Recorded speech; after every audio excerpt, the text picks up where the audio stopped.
O empresário não precisa saber tudo de marketing, mas alguém precisa saber e traduzir o marketing para ele. Nesse episódio, a gente fala sobre o papel do marqueteiro estratégico como um conselheiro de negócios. O profissional que entende de métrica, entende de gente e entende do jogo.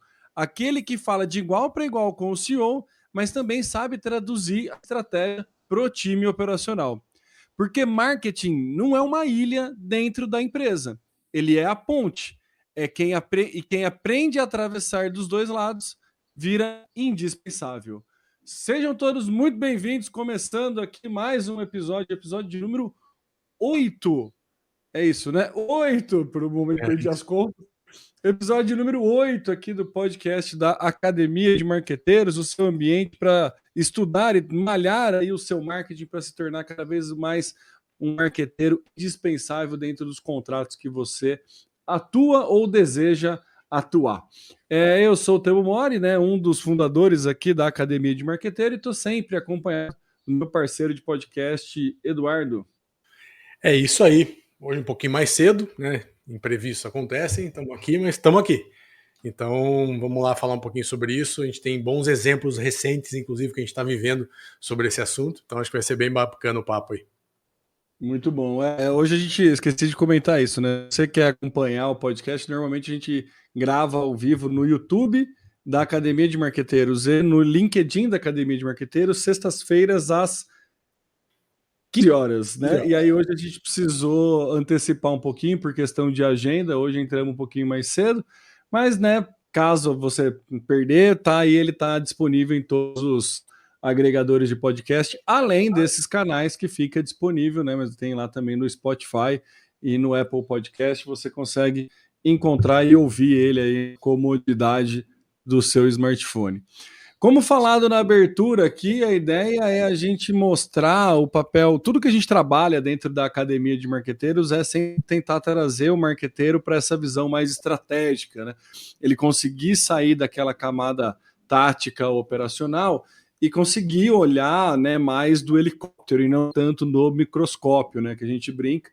E aí a ideia dele enxergar mais coisas, ele vai se tornando cada vez mais útil pela capacidade que ele tem de resolver alguns problemas e de apontar alguns outros problemas, que por mais que não seja ele que resolva, né, ele consegue ali ser cada vez mais indispensável para o negócio.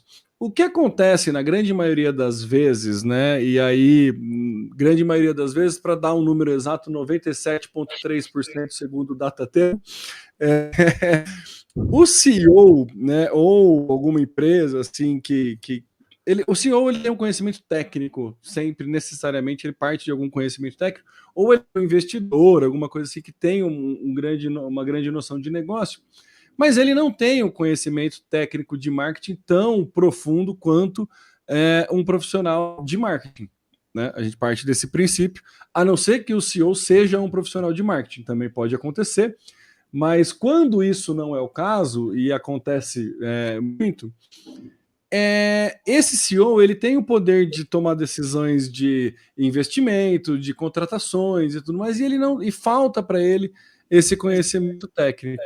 E muitas vezes, quando ele contrata, seja uma agência, um público, um time interno, alguma coisa assim, ele acaba contratando um time na camada operacional e ele efetivamente não sabe como mensurar o sucesso dessa camada, não sabe como pedir, não sabe como desenhar e não sabe escutar desta camada o que seria algum caminho ali, alguma estratégia efetivamente de marketing. A mesma coisa quando acontece com a agência, né? A gente já falou aqui em outros episódios que invariavelmente a agência ela tem o papel de cobrir uma camada operacional dentro da parceria comercial aí como um fornecedor.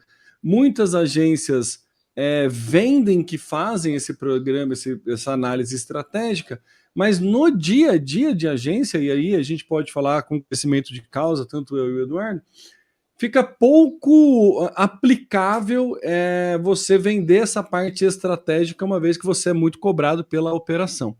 Não vou entrar nessa seara, porque acho que é um outro episódio. Mas o ponto aqui como o profissional de marketing se torna cada vez mais indispensável para o CEO, tendo a capacidade de olhar o negócio de uma forma mais ampla e principalmente a capacidade de conseguir lidar com o CEO e com o time operacional. Acho que essa é o grande mote do episódio e é para isso que a gente está conversando aqui. Certo, Du? Você tem algum exemplo? Então, Você acha que tem muita demanda de CEO precisando desse papel? eu acho que vale alguns disclaimers do que o Temer falou, tá? Eu acho que está tudo correto, mas a gente tem um porquê que a gente está falando isso. Às vezes pode estar ouvindo aí falando assim, pô, mas aqui não é assim, eu conheço uma empresa que não é assim, eu conheço um CEO que não é assim. Eu, durante os últimos 5, 6 anos, eu atuei em mais de 200, quase 300 projetos, de todos os tamanhos, portes, estados do Brasil e até de fora, alguns projetos. Pequenos, médios, tá? Vamos parar no médio, né? Não vamos falar de uma Coca-Cola, porque evidentemente que aí o cara tem um conhecimento um pouco maior. E o que a gente vê é exatamente isso que a gente falou, tá? A gente tem raríssimas exceções de diretores, presidentes, CEOs e qualquer cargo de liderança e até C-levels que estão junto no projeto, que tem um conhecimento adequado. Não estou nem falando um conhecimento avançado, adequado. O que é o adequado? É um cara que sabe o capítulo 1 do livro de marketing, é um cara que sabe o básico. Né? E a gente está falando de básico mesmo. Então, quando acontece isso, a gente começa já com um problema, né? Porque a gente vende que a gente vai dar um resultado, que a gente vai fazer uma campanha, que a gente vai fazer uma página, e ele não entende como que funciona, como que isso se materializa, como que vai chegar isso, ele vai precisar de alguma coisa, não vai, para onde ele tem que olhar, para onde ele não tem que olhar, como que ele avalia, analisa. Então acho que isso é muito importante deixar muito claro, tá? Essa é sim uma realidade de médias empresas aí, pequenas e médias empresas, onde a pessoa, ela normalmente, o que é uma pessoa que abriu, por exemplo, uma empresa de engenharia? É um engenheiro? Muito provavelmente. Quem que abriu um restaurante? Muito provavelmente um cozinheiro. Raras exceções, e algumas exceções existem, que tem alguém por trás que não é da área, mas que tem um conhecimento de negócios, que já passou por uma pizzaria, por um restaurante, por uma empresa de engenharia. Existe. Não é a maioria.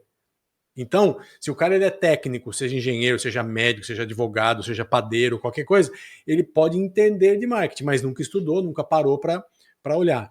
E os gurus, ultimamente, né, têm esse papel também de querer educar e fazer a parte deles, e a gente já falou sobre isso aqui, não falando que é bom ou ruim, mas eles são, sim, é uma parte do todo. Né? O que muito se vê na internet é uma parte do que o CEO precisa saber sobre marketing. Né? Então, assim, a gente precisa regredir lá atrás, para o início dos tempos, e contar o que é o marketing, o que é um produto, o que é uma empresa B2B, o que é uma empresa B2C, quais são as diferenças, como que funciona uma área comercial, como que se dá a relação entre as áreas comercial e de marketing, como que você faz para tirar o melhor das duas áreas e não trabalhar em silos, em cada área isoladamente, como um gestor de marketing, gestor de vendas. Então, tudo isso, eu garanto que é muito pouco provável que você encontre um CEO que tenha o domínio básico desse que a gente está falando. Né? Acho que esse é o principal ponto, né, Tem? Assim, e você tá falando, eu já tava vendo os exemplos, assim, vindo na minha cabeça, porque é bem isso, assim, sabe? A grande maioria é uma pessoa técnica que conseguiu, ou que chegou a uma oportunidade, ou que abraçou uma oportunidade e que acabou crescendo no negócio, e aí ele não tem o conhecimento técnico. E um ponto importante na tua fala que você falou do guru e o papel do guru em educar o mercado. E eu lembro quando eu fazia o Social Media Cast, um outro podcast, coisa de. Eu fiz durante acho que 13 anos esse podcast, então a gente acompanhava bastante mudanças de mercado, principalmente de marketing digital. E eu lembro no começo do Facebook, lá para os anos 2012, 13, que existia uma certa um certo entendimento por grande parte da população que estava tendo primeiro acesso à internet via celular, de que o Facebook era a internet. E durante um bom tempo, alguns países tinham essa percepção de que ter acesso à internet era ter acesso ao Facebook, não tinha essa divisão. E aí, a guruzada de marketing digital, ele presta um desserviço educando muito o CEO de que marketing é marketing digital.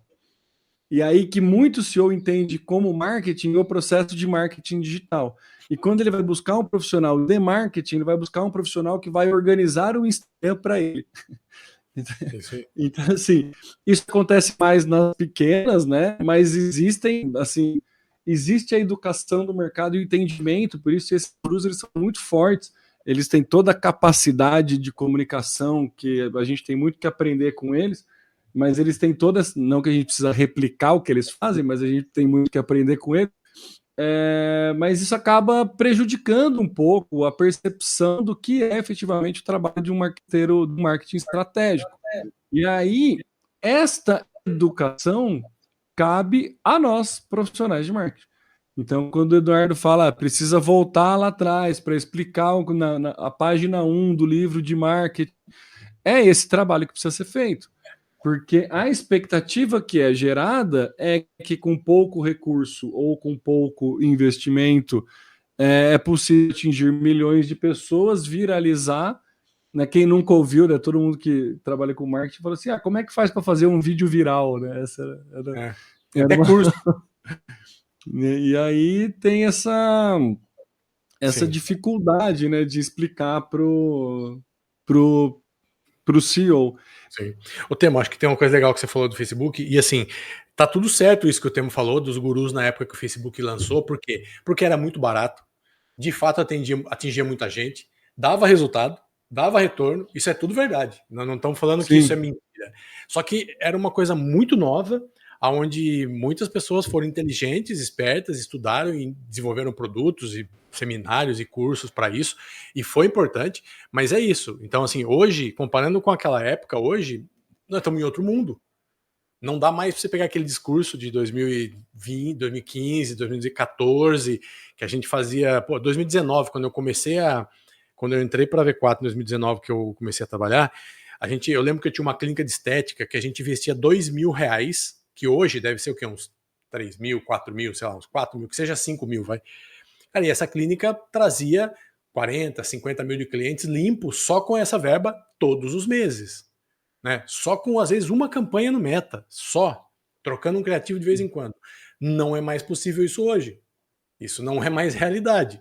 E foi por muito tempo. Né? Então, a gente sempre fala sobre isso aqui. Por quê? Porque as pessoas precisaram melhorar como profissionais, precisaram ficar mais rápidas para entender as mudanças, precisaram ter alternativas, não só do Facebook, que era só a única rede que tinha, depois veio o Instagram, hoje tem TikTok, tem influenciador, a pessoa teve que começar a ter um repertório muito maior.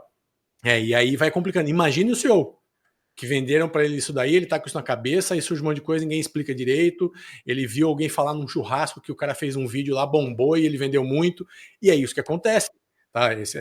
O CEO é como a gente, ele tá em todos os lugares, vai almoçar, vai jantar, vai no shopping, vai na academia, e ele ouve, né? Então, eu moro numa cidade pequena, onde eu converso com alguns amigos e todos falam, assim, muito coisas parecidas um com o outro. Eu vi um cara cantando isso, me falaram que o Eduardo tá fazendo aquilo, cara, aquele vídeo que o Temo fez, aconteceu aquilo. Então, assim, é um ambiente, e se for uma cidade maior, também acontece, porque eles estão se reunindo em eventos, em convenções, em comitês, em reuniões, então isso é comum, né? Então, isso acontece. Então, precisamos tomar bastante cuidado com isso, porque quando a gente fala em educar, não é uma aulinha de 1 hora que você vai dar para ele que vai resolver.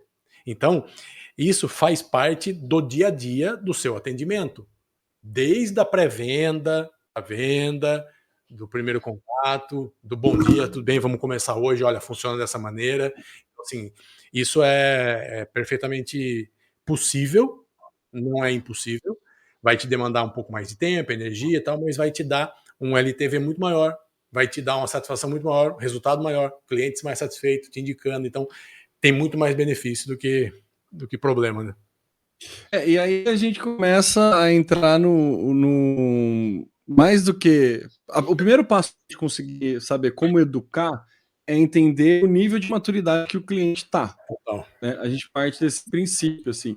Isso a gente começa a mapear principalmente na hora de fazer a proposta, na hora de elaborar ali nas primeiras conversas, mas muitas vezes a gente acaba descobrindo a maturidade do cliente conta, né? Não do cliente CEO, não do cliente lead, mas o cliente conta a empresa, a maturidade da empresa, depois que a gente está lá dentro. Então, é um processo de mudança de cultura que muitas vezes que a gente tem que fazer, e a gente sabe que mudança de cultura, como o Eduardo falou, não é uma aulinha de 1 hora, não é 5 slides num PPT que vai alterar. E aí você tem que estar no teu plano, no teu diagnóstico que você vai entregar, tem que estar, por mais que não seja tão explícito, tem que estar esse processo de educação que passa bastante coisa pelo aquele episódio que a gente falou da transferência de conhecimento e tudo mais. Então vai muito para aquele lado que a gente falou, então volta aí, acho que é o episódio passado, 07, ou 06, não me lembro, mas volta aí e ouve aquele episódio caso você não tiver escutado. Mas o primeiro momento é assim, quando a gente fala com o CEO, ele está focado em métricas de negócio. Ponto. Prioritariamente. Se virar para ele falar a frequência do post do Instagram, vai ser só um número que para ele não vai ser relevante. Então, o primeiro ponto que você tem que entender é qual é a maturidade dele no tangível, no que tange a negócio.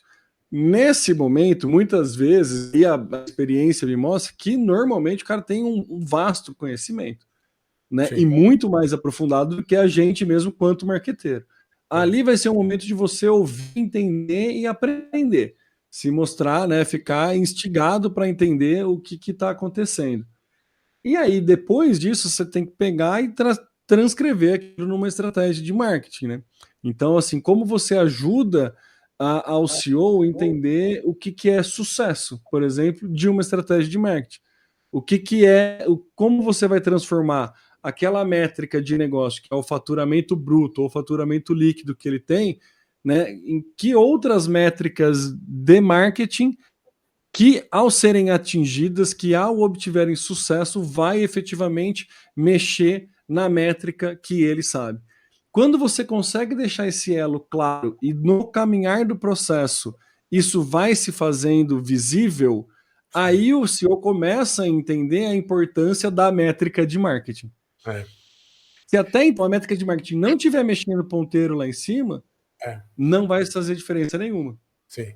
Ô, Temi, uma coisa que eu aprendi a duras penas também, e eu coloco hoje isso como uma regra, é o seguinte: às vezes você está vendo números de LTV, de CAC, de ROI, de ROAS e tal, ele é muito bom.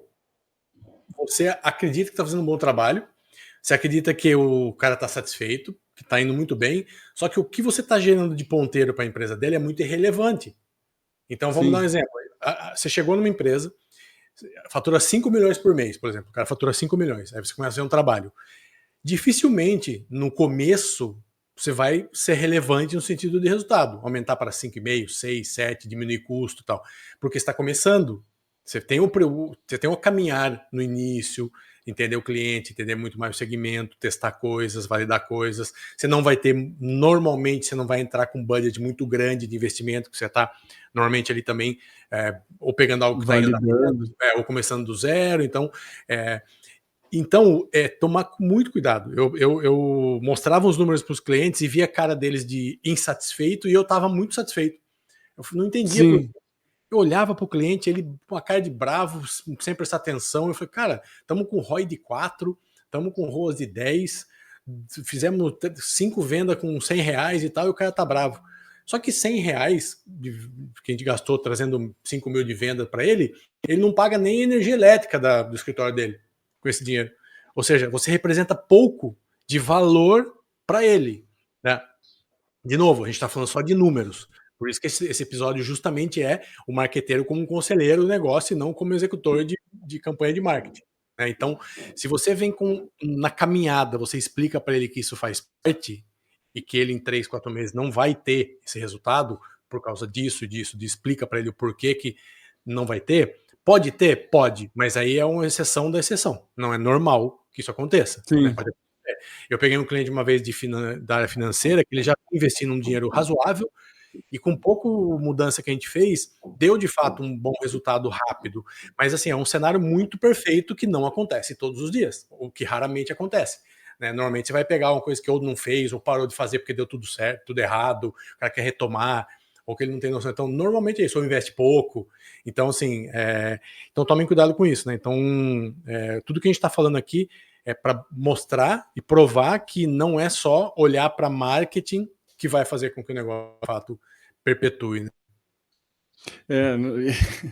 É bem isso. Em empresas pequenas, né, o mínimo de ponteiro que você mexe, ele acaba sendo mais relevante ali na frente, né, e aí você acaba, né, acaba condizendo mais o teu sucesso do que a tua percepção de marketing. Mas em empresas médias, maiores, é isso, sabe? O cara, a conta que ele faz é o tempo que está tendo de reunião com você versus o retorno, o tanto de retorno que ele está tendo. E aí não faz sentido ele manter a operação, por mais que esteja com um ROAS de 10. Assim, não vale a pena, assim, sabe? Por tanto que ele está investindo. O teu papel é mostrar que, estando com esse ROAS de 10, a hora que ele parar de investir 1 e começar a investir 10, ele vai ganhar 100, sabe? Então, assim, mas isso tem que ficar claro ao longo da caminhada, tem que ficar claro ao longo do processo da tua atuada. A gente já falou assim isso inúmeras vezes aqui no podcast, e a gente fala muito isso na academia, que é um eterno jogo de alinhamento de expectativa. Muitos dos contratos que são perdidos por falta de alinhamento de expectativas. Ou na hora de vender, você vendeu de uma forma que na tua cabeça foi o mais honesto e sincero possível, mas não necessariamente é a mesma imagem que o CEO fez na cabeça dele ao interpretar o que você falou. Então, isso é um problema. E esse problema, né, de interpretação e alinhamento de expectativa ganha uma pitada a mais, um tempero a mais, quando a gente pensa que o papel do marqueteiro estratégico é justamente ser a ponte entre o CEO e a base operacional. Então, você não é só a expectativa com o CEO que você tem que alinhar, mas tem a expectativa com a base operacional de que vai ser um retorno, de como. Então, você vai ficar nesse jogo, não eternamente, mas é uma regra, é algo que faz parte do jogo. Não é algo que você consegue vencer nisso. Não, agora já está tudo alinhado, já deu tudo certo. Você sempre vai ter que trabalhar esse manejo, sempre vai ter que trabalhar essa execução, e a percepção de sucesso do seu trabalho, a percepção de qualidade do trabalho que você entrega para o CEO, para a empresa, parte diretamente desse alinhamento ser bem feito e dessa expectativa ser atendida. Mas, de novo, muito do porquê as expectativas não são atendidas é porque teve um desalinhamento no começo do processo. Então, você trabalha fazendo sempre esse elo, porque sem execução não existe estratégia. Né? Simples assim. Não adianta só ficar planejando e não executar. Sim. E assim, aí eu faço uma pergunta, né? Você assinou um contrato, primeira reunião com o cliente, você vai fazer tudo certinho, bonitinho, playbook lá, fazer isso, apresentar e tal. Aonde está o erro nessa equação? A princípio você planejou, playbookou, tá tudo certo para você seguir dentro de tudo que a gente está falando. Aonde está o erro? Nossa, dá para apontar em inúmeros lugares esse erro. Tá? O maior erro nasce na venda. No processo de venda, você diz, na hora que você está fazendo a venda. Tá. Então pensa o seguinte, você foi indicado por alguém, ou você estava no LinkedIn, fez um texto, algum CEO te chamou, algum diretor te chamou. Cara, queria saber como que você trabalha, vamos conversar. Você vai lá, faz uma reunião, explica, faz outra, explica, fecha o contrato. Aí você não conversou com ele sobre o que é o sucesso para ele, aonde ele quer chegar, o que você vai entregar, como que você vai entregar. Você vendeu marketing, Porque normalmente o que a gente faz é isso, vende isso, né? Não, eu ajudo a isso, tal, vou te ajudar nas campanhas aqui, a gente contrata equipe, a gente vai montar um plano estratégico e tal. Tudo isso que a gente falou até agora não foi falado na reunião de vendas. Sim. Né? Então, normalmente a gente não fala. E aí o cara assina um contrato sem saber disso. Aí você chega na frente dele depois de um mês de contrato indo e vindo, e fala, então a gente vai começar da seguinte maneira, eu vou te ensinar o que é CAC, porque isso faz parte do nosso trabalho. Aí eu falo assim, cara, mas como assim? Ou você não fala nada e começa já falando de playbook. Então, assim, muito cuidado. Né? Se você é um autônomo, ou se você é um cara da área comercial de uma agência, ou se você é qualquer pessoa que está em contato com um prospect, um futuro cliente, deixe isso claro, desde que isso faça parte da sua rotina, estratégia, que é o que a gente recomenda, que a gente está gravando um episódio aqui para falar disso. Né? Então, eu deixo muito claro isso a partir desde um tempo para cá, quando eu comecei a atuar na área comercial da minha unidade da V4, eu fiquei na gestão comercial há algum tempo, e eu comecei a ver isso. Por quê? Porque a área comercial, ela assina um contrato, passa para operação. Assina um contrato, passa para operação. E aí eu como era dono da unidade, eu tinha contato com o pessoal de operação. Né? Então a gente tinha um diretor de operações e nas nossas wikis a gente trocava ideia. Pô, como que tá o projeto? Como que foi? Como que tá? Para se alinhar para nos próximos a gente melhorar a venda. Cada vez mais melhorar a venda e ter a experiência melhor de passagem de bastão. Esse é um problema. Passagem de bastão de comercial para operação, ela é delicada. Por mais que seja você a pessoa que faça os dois. Tá? Então, assim, eu fui lá, vendi o contrato e vou operar. São coisas completamente distintas. Né? Não, você tem que tratar de maneira distinta. Então, a gente foi alinhando isso com o tempo e a gente foi percebendo isso. Falei, cara, mas a gente chega no cliente e aí ele acha que ele vai faturar 100 mil amanhã. Eu falei, pô, é verdade, a gente não falou isso para ele na reunião de vendas, que ele não vai faturar provavelmente 100 mil. Por quê? Por causa disso. Então, a gente começou a mudar um pouco a venda. Aí o que acontece? Você reduz a venda, porque venda é emoção, é argumento, é pitch, é escassez, é um monte de gatilho. Aí é mais fácil vender.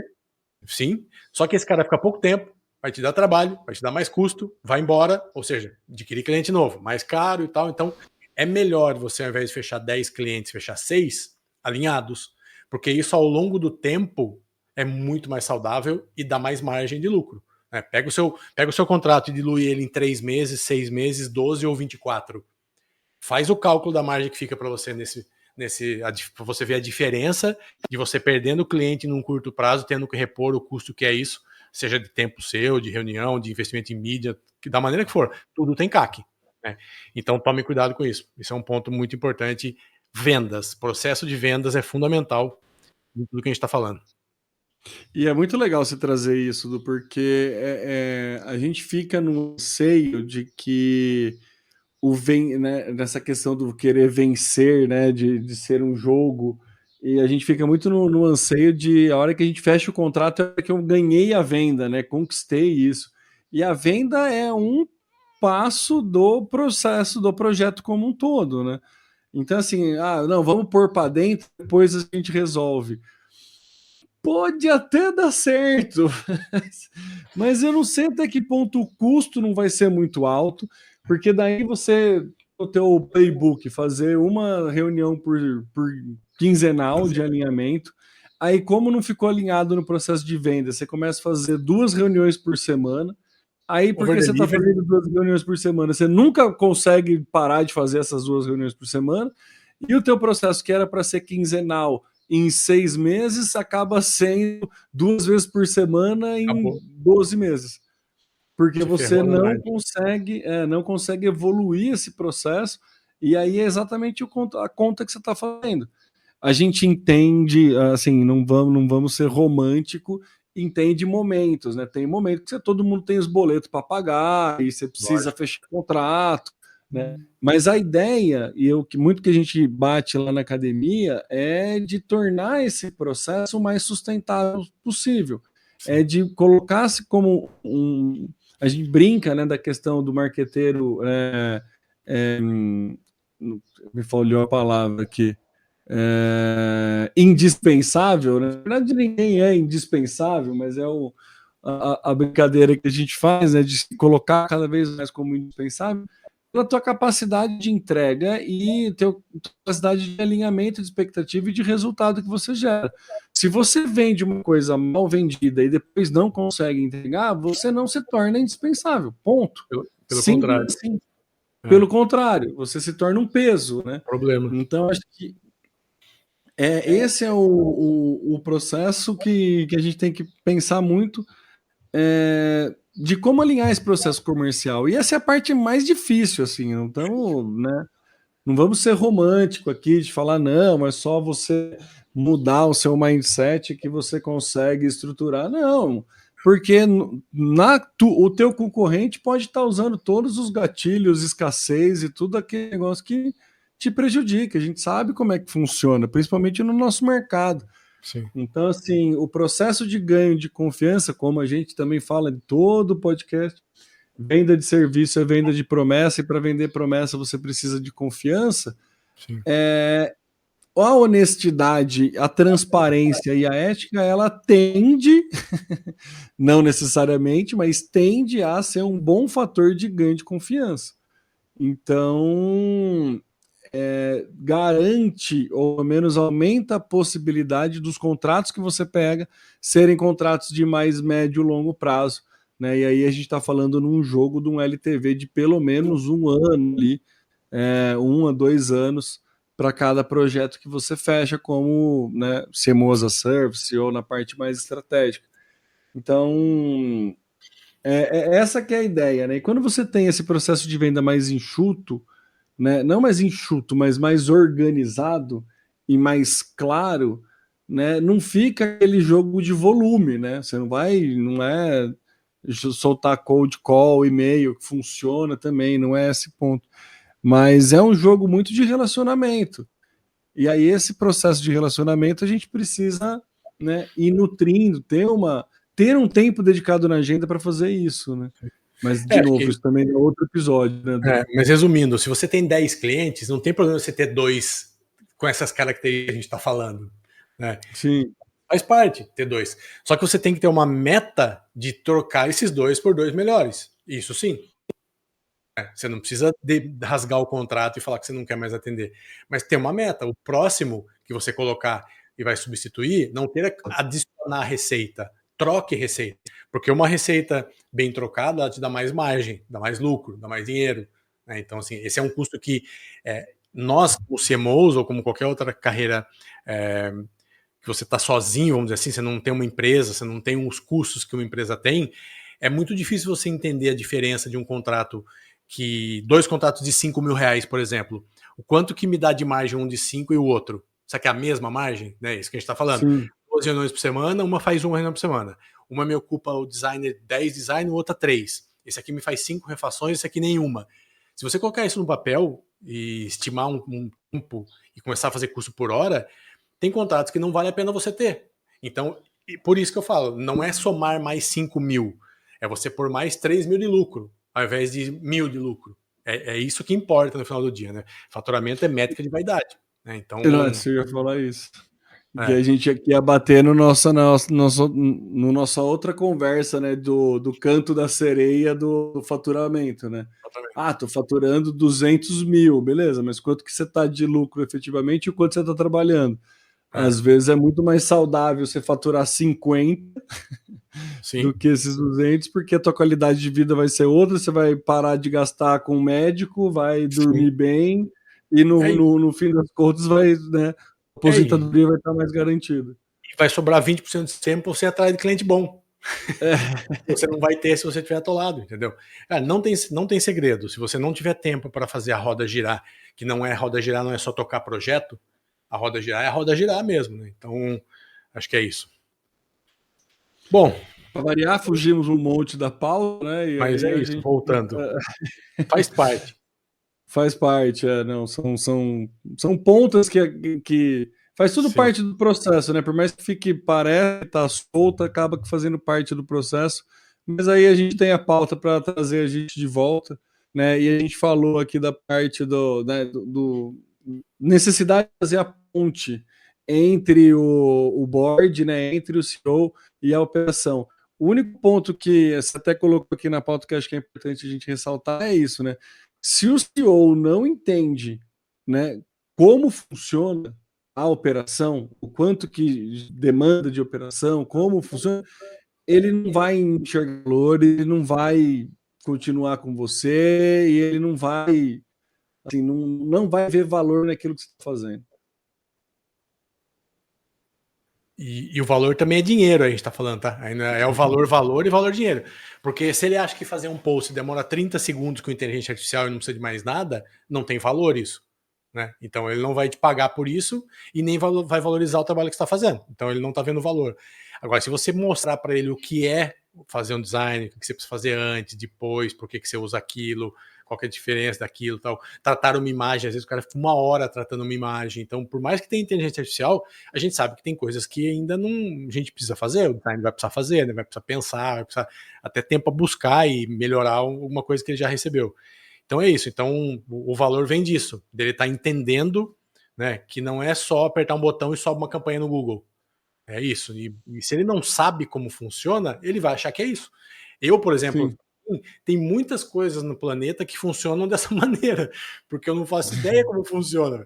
Para mim, tem muita coisa que o cara fala que da área contábil, financeira, como eles fazem, mostra lá. Pô, para mim isso é um botão que você aperta e sai o número. Né? Então, não é assim, né? Então ninguém nunca veio me falar sobre alguns assuntos, nunca fui atrás nem me interessei, por exemplo. Então para mim é uma mágica que acontece, né? Para mim, essa você acabou de descrever a minha relação com o carro. É o carro também. Para mim é isso. Meu carro é isso. Eu viro a chave, ele tem que funcionar. Se ele não funciona, tipo. Se alguém falar o nome de alguma peça do carro, eu vou falar assim: prazer, Eduardo. É isso. A peça chama tal que ajuda nisso. Prazer, velho. Prazer. Para mim Tudo só bem, tem chave, roda e volante, né? É isso, entendeu? Ah, mas você dá a partida, faz que barulho? Eu falei, cara, não faz o barulho quando liga, tá fazendo outra coisa, sabe? Eu só sei que faz barulho errado porque é diferente do que faz todo dia. Exato. Entendeu? Esse aqui então, não fazia assim, ontem. Pronto, isso aqui não fazia ontem, agora tá fazendo. É bem isso. É isso. O CEO é esse cara. Exato. O CEO é esse cara. Nesse ponto. O CEO assim, a percepção dele vai ser essa. Legal, eu mudei, agora eu tô vendo que, assim, tá diferente, mas se não tiver melhorando, se não tiver funcionando, para ele vai ser pior, assim, não vai fazer sentido. Então, de novo, né? Você trabalhar como uma ponte entre esses dois mundos, né, do CEO e a operação, é fundamental para garantir o entendimento do CEO, o entendimento da operação e o sucesso do projeto como um todo, consequentemente, a tua permanência naquele contrato ou não. Então, assim, é muito importante a gente trazer intencionalidade nesses discursos quando a gente está falando tanto com a operação quanto com o CEO. E essa intencionalidade, o tom desse discurso vai depender muito do nível de maturidade dessas duas pontas, mas principalmente do nível de maturidade do CEO. A gente teve um exemplo agora, né, de um trabalho que a gente estava fazendo, que contratamos uma agência para atuar num cliente que a gente atende em conjunto, e aí a agência veio dar uma sugestão de mudança de identidade visual ali e tudo mais. E aí o CEO, a gente achou legal, a gente gostou da proposta, e o CEO olhou e falou assim, olha, peraí, isso aqui é outro departamento, isso aqui requer uma atenção. Ele demonstrou um nível de maturidade que a gente não esperava, efetivamente, na hora se a gente soubesse melhor o nível de maturidade dele, a gente teria, talvez, tratado de outra forma esse assunto da mudança do logo. Mas como foi uma proposta visual que a gente entendeu que foi interessante, a gente foi levar, aí a partir desse momento de reunião, muda completamente a nossa tratativa com ele no que se refere à mudança de identidade visual. A percepção dele da importância de um branding é uma coisa muito elevada. Fica claro que ele tem uma alta maturidade nesse quesito. Né? Ele tem uma preocupação muito grande nesse quesito.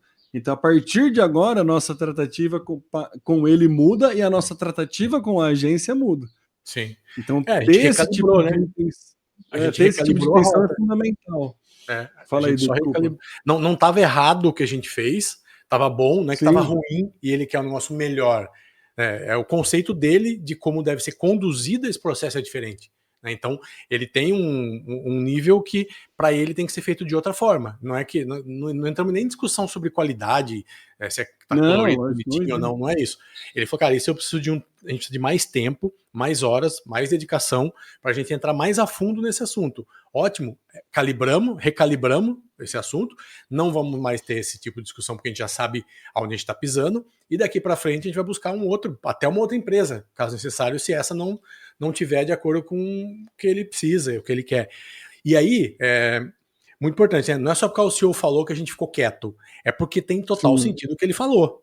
Essa é outra coisa que tem que ficar muito, muito atento também. Não, o CEO falou, eu tenho que ficar quieto e fazer. Não, se ele tivesse falado alguma coisa que nós não concordássemos ou que não fizesse sentido de fato, tecnicamente, ou alguma coisa assim, a gente já falou. Como a gente já falou várias outras coisas para ele concordou. Né, que ele trouxe vários assuntos já que a gente falou e falou assim, não, verdade, não concordo, vamos seguir e tal. Nesse caso, nós concordamos. A gente só não estava entendendo qual que é o nível de entendimento que ele tinha do assunto. Ótimo, né? Então, muito bom exemplo aí para ilustrar que você recalibrar isso. E aprende com isso, né? Se provavelmente ele dá essa atenção para isso, imagina o design como ele vai querer. Imagina a landing page, imagina o site, imagina um vídeo. Tudo vai ser assim, porque a gente já entendeu isso. Então a gente tem que estar com esse radar ligado. Ele não precisa me dizer que ele quer um design mais bonito. Ele tinha dado uma deixa já desde uma matriz que a gente fez atrás, lembra do que era mais relevante? Colocar numa ordem de importância. E ele falou de agilidade e qualidade. Então qualidade provavelmente está nisso, né? Já tem a ver com isso também. Então é isso, eu acho que os sinais estão por aí. E tem outros clientes, por exemplo, que já é o contrário. É o oposto, assim, é volume, é agilidade, não tem uma percepção de design acurada, muito pelo contrário. Sim. E aí ele quer muito mais agilidade e prazo do que cuidado com a imagem ou com a estética, assim. Então é isso que o Eduardo falou, a gente, né, recalibrar, entendeu, beleza, então é aqui que a gente está pisando, a partir daqui o que a gente faz com isso, né? Beleza, então esse projeto vai ter que ter mais tempo, isso aqui, como que impacta no nosso cronograma, o que dá para caminhar sem isso aqui caminhar, aonde a gente remaneja a rota e como a gente vai cobrar do time operacional o caminho que vai fazer a partir de agora com essa nova informação. Então, assim, definindo isso, a gente volta para o CEO e fala, ó, a partir de agora, por conta disso, a gente vai desdobrar dessa forma, vamos garantir isso aqui e vamos modificar dessa forma no próximo X tempo. Entendeu? E eu acho que aí outra coisa a gente começa a mostrar o quanto indispensável a gente fica, né, Edu? Aí vai mostrando o quanto indispensável a gente fica no processo de organizando as coisas. Assim, você vai ganhando a confiança do CEO. Porque senão ele ficava falando, não precisava da gente. Se ele soubesse quem tem que contratar, o que ele precisa, não precisava da gente. E assim, o que foi interessante, o pós, o que aconteceu depois disso, né? Primeiro, a gente deixou ele tranquilo que nada disso vai impactar o trabalho. E de fato não vai. Se fosse, a gente falaria. Falou, sem o logo a gente não pode seguir, por exemplo. A gente teria que falar. E o porquê disso. Mas nesse caso, não. É um trabalho que você pode ser feito hoje, daqui 3 meses, daqui 1 ano, paralelo, daqui a pouco, não tem problema. A gente definiu, falou, cara, beleza, então isso aqui a gente trata de outra maneira. Mas para a gente continuar e fazer os anúncios, fazer o site e tal, tem alguma coisa que a gente precisa seguir só para ainda continuar? Tem, tá aqui, ó. A gente vem usando dessa maneira, a gente usa esses ícones, essas cores, essas fontes, tá ótimo. Então vamos focar nisso, a gente melhora isso, a gente já pensa no logotipo paralelamente, vamos trabalhando, mas já trazendo esses elementos, esses ambientes, tudo que você está fazendo hoje e aperfeiçoando isso, e vida que segue. Não, ótimo. Então, assim, é isso, né? A nossa função é essa, é entender o problema, entre aspas, que a gente tem, que é do logo, não dá para resolver em uma semana, e não ficou bom, como ele gostaria que fosse conduzido, não o logo, mas o processo, e vamos tocar o projeto, não vai parar, não vamos ficar 6 meses parados esperando o logo ficar pronto, entendeu? Então, é isso, porque eu vejo muita gente que gosta de encontrar dificuldade para se valorizar, ou para querer cobrar mais caro, sei lá, um monte de coisa assim, né? Cara, a gente tem que criar facilidade, né? Porque a facilidade vai fazer com que a gente ganhe mais e feche mais contratos, fique mais tempo. Então, a gente sempre tem que buscar isso, cara. Como que eu deixo a vida do cara mais tranquila, que hoje, sexta-feira, a reunião que a gente fez foi justamente hoje, como que ele vai pro fim de semana dele sem lembrar que isso é um problema na vida dele, que vai, beleza, virei a página, vou tocar minha vida, e que segunda a vida continua, né? Então é isso, nosso papel é justamente isso, que tem a ver com o nosso episódio de hoje, que é você de fato ser quase um advisor dele ali, um cara que senta do lado dele e fala, deixa comigo, que eu vou te ajudar, vou te ensinar, te ajudar e vou conduzir isso aqui, né? E o teu conhecimento a respeito do perfil do CEO, do perfil das pessoas e do negócio vai fortalecendo a tua relação e vai ajudando você nas próximas tomadas de decisões no seu papel de marqueteiro. Então, assim, esse processo, no processo de vendas, você tenta mapear tudo, já falamos muito disso. Depois que você vende, faz um diagnóstico, você tenta mapear tudo, já falamos muito disso, e não necessariamente você consegue.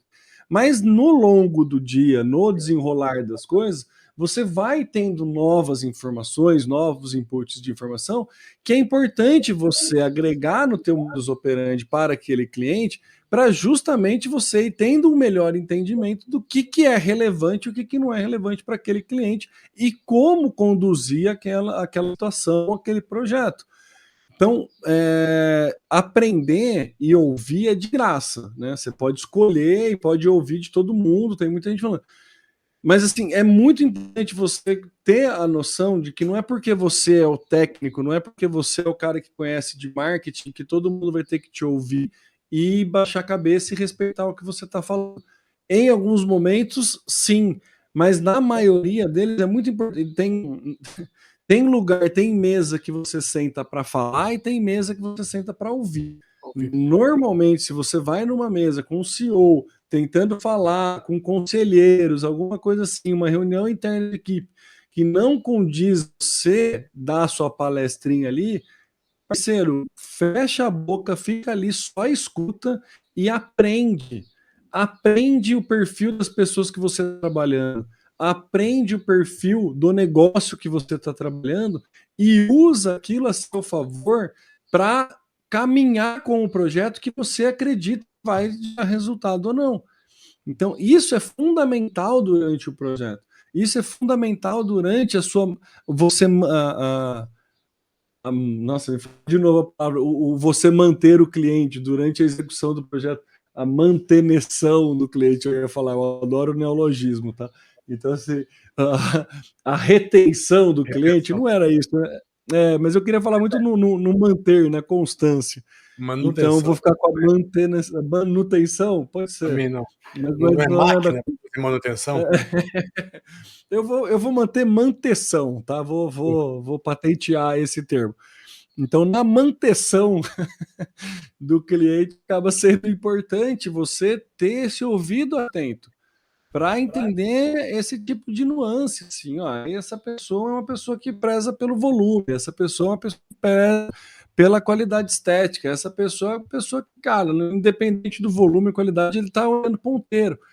E você entender isso vai garantir você a longevidade do projeto, você como mais, né, longevo ali, o contrato ser mais robusto, é isso que vai garantir. Então, é fundamental você ter essa visão, é fundamental você ter esse trabalho, e é fundamental você ter essa constância de aprendizado para cada cliente que você coloca para dentro da tua conta.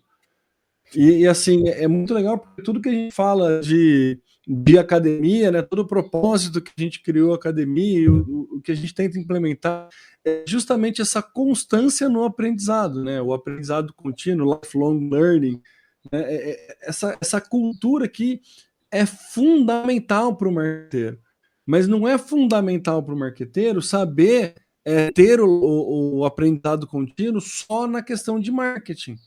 Quanto mais você sabe de negócio, principalmente do negócio que você está atuando, mais know-how você vai tendo, melhor as intenções de marketing você vai conseguir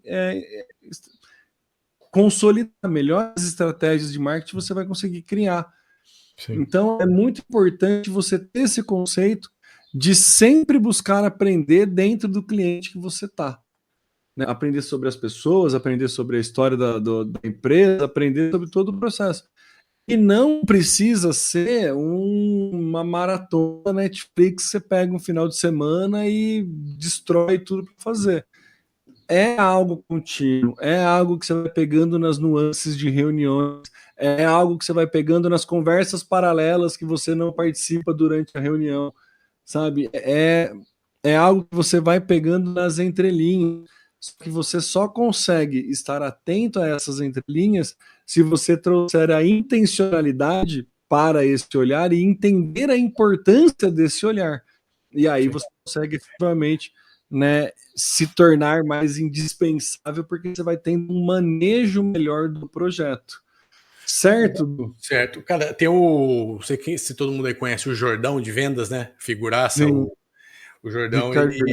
ele fala uma coisa que eu acho muito interessante, que dentro de uma empresa você vai ter contato com uma pessoa ou duas, se relacionar com uma área normal, né? Se você, sei lá, se você trabalhar na área financeira, você vai ter muito mais relação com a área financeira, vai ter pouco com marketing, com operação, com vendas e tal.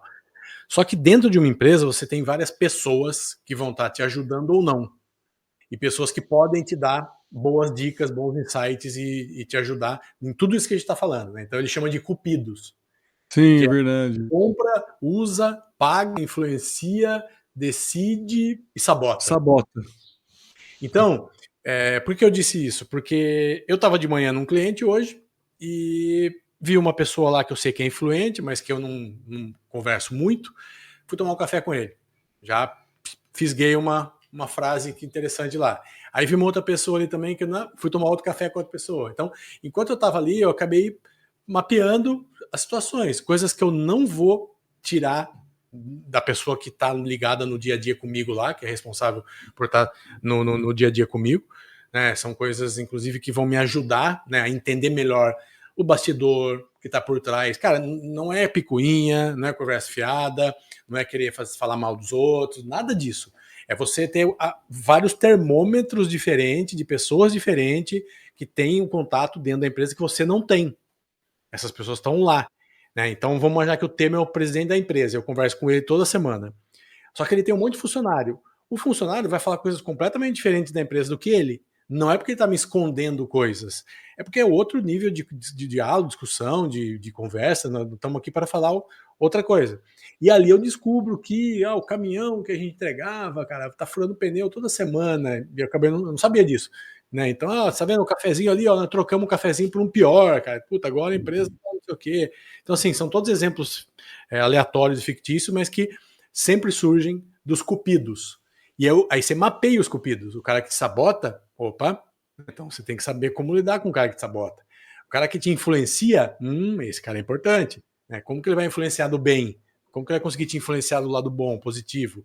Né? Então, dentro da lei, por favor, porque hoje em dia na internet qualquer coisa já vira corte errado, né? Então, assim, tomar cuidado hoje, o cara tá falando para pagar propina para todo mundo na empresa. O influenciador, Não, como burlar a compliance em 3 passos. Isso, então baixa o e-book aqui, raça para cima.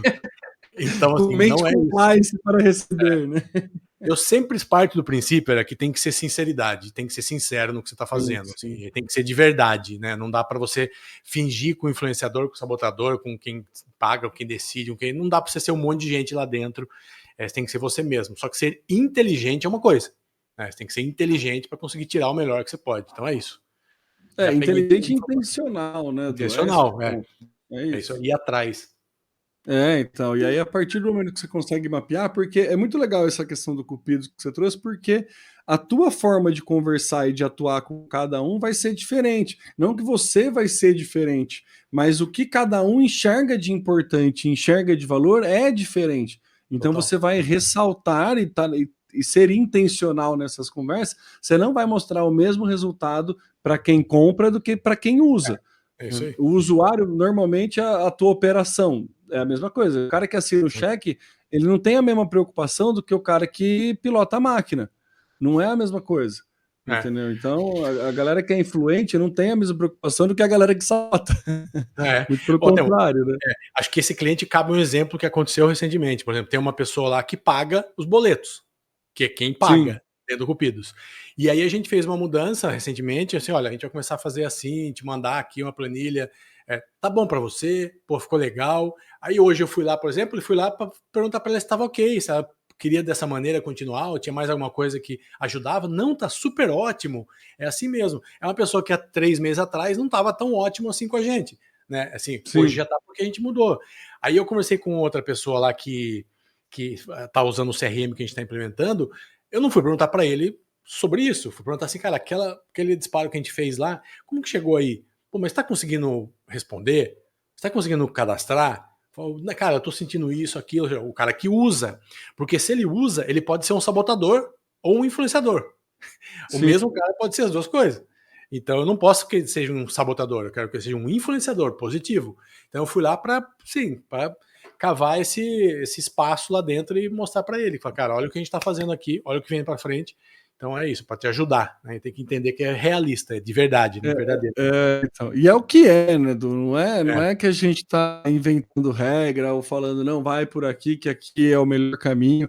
Na verdade, é o que é, assim, porque se você tem, né, uma relação com contas a pagar ali, que ele tem uma mínima percepção de que você é desorganizado porque você demorou para emitir a nota fiscal. Em tese, não vai resvalar em nada do quanto você está entregando de marketing para o CEO. Mas num primeiro momento que você tiver um desentendimento com o CEO, esse CEO for tomar um café com essa pessoa do contas a pagar e falar, nossa, o Temo deu uma mudada, o cara vai falar assim, nossa, ele é muito desorganizado. Nem me fala, o Temo é horrível. Nem me fala, ele me dá um monte de... Acabou, entendeu? Acabou. Assim, tua imagem foi, assim, você pode estar entregando o melhor trabalho possível, mas por 2 detalhes aí, é que é natural do ser humano, acabou. Você vai virar o inimigo comum ali, criar uma célula contra você que, você vai ter que ir lá e quebrar isso de algum jeito, vai dar um baita trabalho depois.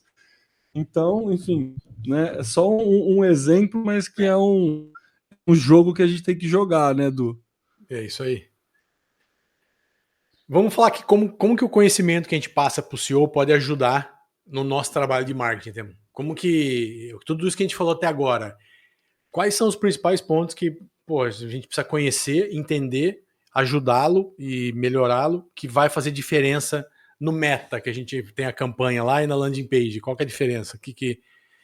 Aí a gente entra nas métricas de negócio, né? Esse indicador financeiro é onde o CEO está olhando e que a gente precisa olhar.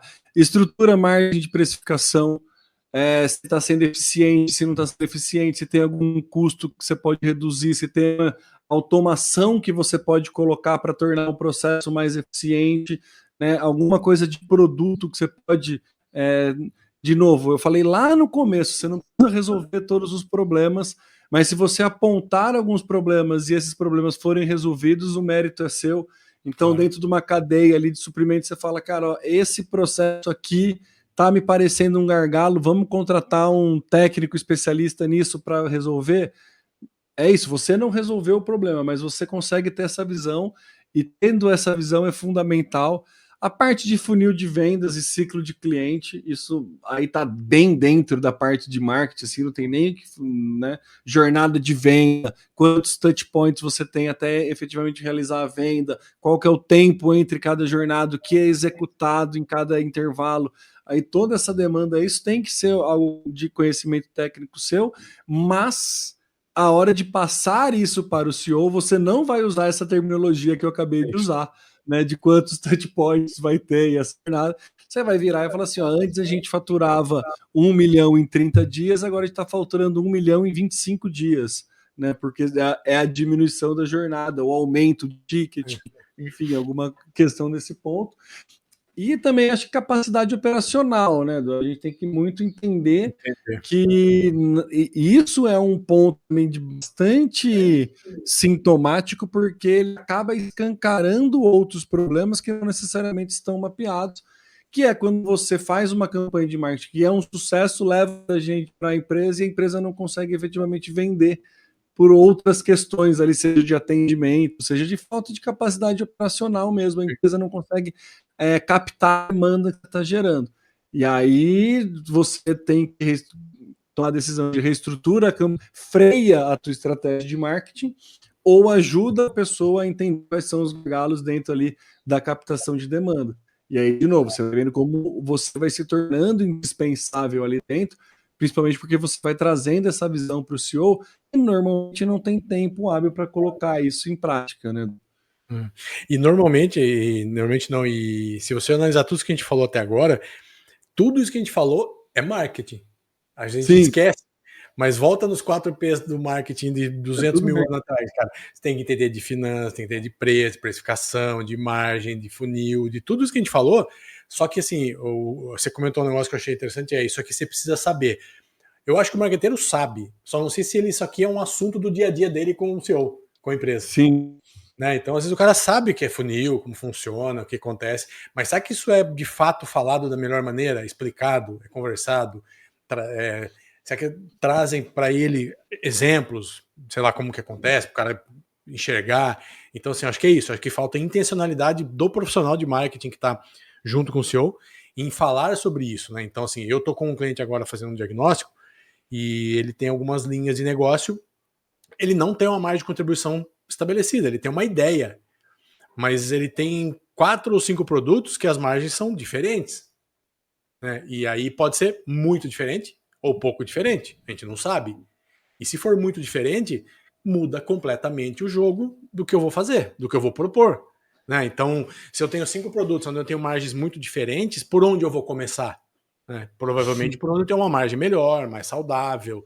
Se eu tenho estoque, evidentemente, voltando, capacidade operacional. Cara, esse produto aqui que você tem 30% de margem, o outro você tem 12%. Você consegue botar, produzir? Consigo, dobrar. Beleza, então por que eu não vou começar com a que tem 12%, se eu tenho uma que eu tenho uma margem melhor e eu tenho capacidade? Então é isso. Então, isso é marketing. Né? Então, agora, você pegar os 5 produtos do cliente. Então, vamos fazer campanha? Vamos! Opa, 5 campanhas no Meta com 5 produtos, 5 anúncios. Isso não é marketing. Né? Então, Daí ó, esse anúncio aqui tá performando melhor, cancela dos outros para centralizar a verba para esse aqui e é o que tem menor margem. E aí o caro, que tá caro, na verdade tá barato. Porque você não fez essa conta. Então, assim, e a margem é muito. Exato. Nossa, eu já vi lead do dobro do preço que tava barato. O cara olhava um lead de 10, um de 20, pô, para o de 20. Só que o de 20 dá uma margem 3 vezes maior que o de 10. E vende mais rápido.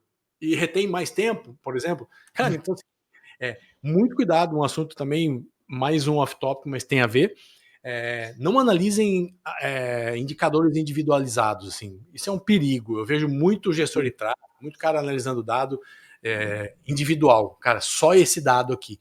Nunca exclua um dado de uma análise. Sempre tem outras coisas mais importantes para analisar dentro de uma análise financeira, de negócio, de marketing. Então, vejo muito. Não, hoje a gente vai olhar o preço por lead. O preço por lead tem que abaixar para 5. Tá, mas o lead pode ser o principal indicador. Mas e os outros? Né? E os secundários? Como que a gente olha? Então, isso é um problema. Bom, e é legal você trazer que tudo é marketing, porque a ideia da academia, né, é pensar o marketing de forma acadêmica, né? E é justamente, né, nessa brincadeira aí que a gente trabalha. E é para isso, né, dentre todas as outras coisas, a gente trabalha aí para ajudar o profissional de marketing a enxergar o marketing de uma forma mais estratégica e mais acadêmica do marketing. Não é para ser algo chato, mas é para ser algo que, ao trazer a intencionalidade, você ganha no processo você ganha no LTV, você, né, entrega mais valor e tudo mais. Então, esse é o nosso objetivo, né, Edu? E tem outro. Eu fiz um post essa semana no LinkedIn, anteontem, eu acho que da minha trajetória profissional da mudança, né? A gente vem falando em alguns episódios aqui sobre transbordo de clientes. Eu tô com 3 onboardings. Eu não consigo mais pegar nenhum cliente agora. E eu tenho 2 clientes para fechar contrato. Olha o problema bom ou ruim que eu tenho. A gente pode ter na academia alguém para assumir isso. Então eu tenho 2 que estão para assinar e eu não vou conseguir tocar. Não, eu não posso pegar 5 projetos num mês para fazer diagnóstico com o cliente que eu já tenho. Eu vou me enrolar, vou entregar. A chance de eu perder é muito ruim, de qualidade ser lá embaixo, e eu não quero também. Aí tem da pessoa, né? Se você quer trabalhar 14 horas por dia, tá tudo certo. Eu não quero, então eu quero ajustar a minha demanda, entrega saudável. Então, esse também é outra coisa da academia. A gente precisa de gente, precisa de parceiro, precisa de operação, precisa de estratégia, precisa de gestão. Então, a academia é muito legal para isso também, né? E é bom você falar isso, porque teve um transbordo que aconteceu para alguém que estava interessado na academia, né? É verdade. A gente tem um exemplo da pessoa que veio, fez reunião, falou que estava interessada, e aí na conversa, só de fazer essa conversa, ó, apareceu uma outra oportunidade aqui, você não tem interesse e tal, e acabou transbordando, deu certo, fechou o contrato. Boa. Inclusive, a pessoa tá para mim, né? Dei um almoço para semana que vem para entender como é que foi tudo e tal. Então, assim, Pegar um depoimento. Estamos no depoimento. Eu vou pegar o depoimento para passar. Mas é isso, o objetivo da academia também é fazer isso. A gente podia pensar um episódio falando, né, de oportunidades de transbordo, coisa assim. Só para a gente já finalizar esse que estamos estourando o tempo aqui. Mas é tudo isso, turma. É assim, tem muito assunto para a gente falar, acho que tem muita coisa para a gente desenvolver. E se você está querendo entrar nesse mundo, está querendo atuar do marketing de uma forma mais estratégica, de uma forma mais... eu ia falar superficial, né? Mas não é superficial, é o contrário, é superior, né? Uma parte mais aérea. Trabalhar mais o negócio, estratégico mesmo, né? Ter uma visão mais ampla de marketing é exatamente isso que a gente oferece dentro da nossa mentoria da Academia de Marqueteiros. Então entre em contato com a gente aí no www.academiademarqueteiros.com.br ou em qualquer outra rede social aí por Academia de Marqueteiro. Você consegue encontrar a gente. Certo, Dudu? É isso, né? É isso aí, gente. Então esperamos você lá. Divulgue esse podcast com os amigos aí que porventura interessam. Tá no YouTube, ajuda a gente aí também, comenta que ajuda bastante. Vamos entregar mais conteúdo aí. Estamos ensinando ainda no comecinho, é importante a ajuda de vocês aí. E vamos tentar educar o mercado para além do marketing digital, né? É isso. Marketing não é marketing digital. Marketing também é marketing digital. Também é marketing digital. Maravilha. Valeu. Valeu. Até semana que vem. Até.